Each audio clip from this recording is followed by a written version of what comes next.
ಆಗಿರ್ತಕ್ಕಂಥವರು. ಶೇಷಾದ್ರಿಪುರ ಕಾಲೇಜಿನ ಯಜಮಾನರಿದ್ದಾರಲ್ಲ, ಕಾರ್ಯದರ್ಶಿಗಳಾಗಿ ಗೂಡೆ ಕೃಷ್ಣ ಅವರು ಈ ಗಾಂಧಿ ಭವನದ ಈ ಸುತ್ತಮುತ್ತಲ ಪ್ರದೇಶಕ್ಕೆಲ್ಲ ಯಜಮಾನರವರು, ಅಧ್ಯಕ್ಷರವರು.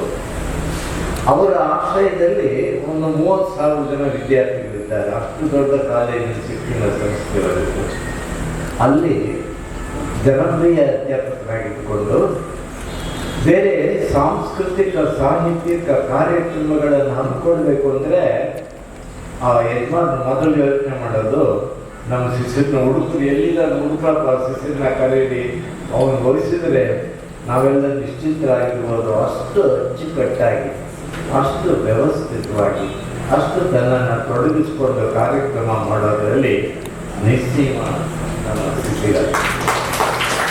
ಅದೊಂದು ಧೈರ್ಯ ಏನು ಮತ್ತು ಶಕ್ತಿ ಏನು ಅಂದರೆ ಉಳಿದವರೆಲ್ಲ ಸಹಕಾರದ ಜೊತೆಗೆ ಕುಟುಂಬದ ಶಕ್ತಿಯು ಆತನಿಗೆ, ಆತನ ಮಡದನ್ನು ಕೂಡ ಸಂಪೂರ್ಣವಾಗಿ ಯಾರ ಮನೆಯಲ್ಲಿ ಮಡದಿ ನಮಗೆ ಸಹಕರಿಸ್ತಾರೋ ಅವ್ರನ್ನ ಹಿಡಿಯೋ ಅಗತ್ಯವೇ ಇಲ್ಲ, ಅವರು ವಿಜೃಂಭಿಸ್ಬೋದು. ಆದ್ದರಿಂದ ಸ್ತ್ರೀ ಶಕ್ತಿಯು ಪ್ರಾಪ್ತವಾಗಿರ್ತಕ್ಕಂತಹ ನಮ್ಮ ಶಿಶಿರ ಅವರು ಕನ್ನಡದ ಸಾಹಿತಿ. ಕೇವಲ ಕಾರ್ಯಕ್ರಮ ಸಂಘಟನೆಯಲ್ಲಿ ತಮ್ಮನ್ನು ತೊಡಗಿಸಿಕೊಂಡಿರೋದು ಅಷ್ಟಕ್ಕೆ ಸೀಮಿತವಾದದ್ದಲ್ಲ ಆತರ ಶಕ್ತಿ. ಅದು ಸಾಹಿತ್ಯದಲ್ಲಿ ಲೇಖನಿಯೂ ಕೂಡ ಒಳ್ಳೆಯ ಶಕ್ತಿಯುತವಾದ ಮೌಲಿಕವಾದ ಬರವಣಿಗೆಯನ್ನು ಮಾಡಿರ್ತಕ್ಕಂಥವರು ಈ ಕಾರ್ಯಕ್ರಮವನ್ನು ಸಂಘಟಿಸಿದ್ದಾರೆ. ಇದರಲ್ಲಿ ವಿಶೇಷ ಅಂದರೆ ಇವತ್ತು ಸನ್ಮಾನಿತರಾದಂತಹ ಇಬ್ಬರಲ್ಲಿ ಮುಖ್ಯರಾದಂತಹ ನಮ್ಮ